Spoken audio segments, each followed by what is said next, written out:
At this place in history, we're in Barre with Executive Director of the Vermont Historical Society, Steve Perkins, and we're checking out a new exhibit today. So tell us all about it. Sure. So we have Myths and Legends of the Connecticut River Valley. This is an exhibit that came to us from the Connecticut River Museum, and it's really a folklore exhibit. So there are some stories that definitely relate to Vermont, and I thought it would be fun to explore this exhibit and look at one of these stories in depth.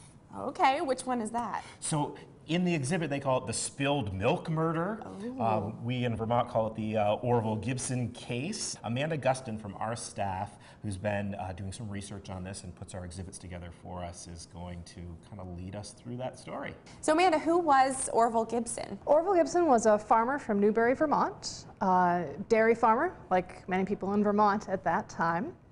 And I have to be honest, we don't know a whole lot about exactly what happened in this case, which is, I think, one of the reasons the mystery of it endures to this day and why people are still fascinated by it to this day. December 31st, 1957, Orville Gibson wakes up his usual time, about 3:30 in the morning. He went out to the barn to start milking the cows and start his day's chores. Later that morning, his wife called the police and said, he's not on the farm, I don't know what happened to him, he hasn't come back. And they pretty immediately started treating it as a missing persons, as an actual police case for that. When they went back to the barn, they found what may have been some signs of a struggle. You know, Steve talked about it being called the spilled milk murder. The reason for that is that one of those signs of struggle is that a milk pan had been kicked over and possibly damaged or crushed, scuffs on the ground. But, you know, you're doing your chores in the morning. Could they have come from that? Could they have come from a fight? They don't know. 3 months later, they found his body in the Connecticut River, and it had been tied up.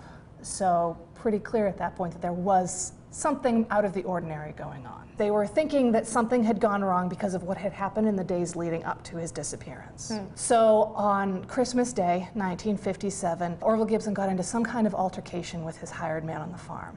And we know that pretty quickly it hit the rumor mill in town. People are casting blame all around. It was under this atmosphere that he disappeared. So there are kind of two competing theories, right, of what happened to him. What are those two main theories? Yeah, kind of two and a half, right? So theory number one, it was a murder. He was murdered by a couple or perhaps an entire group of people, and it was specifically and explicitly in retaliation or following on this rumor mill that had happened about this altercation with his hired man. Theory number two is that they formed a mob and they just meant to scare him. The third theory is that he actually took his own life.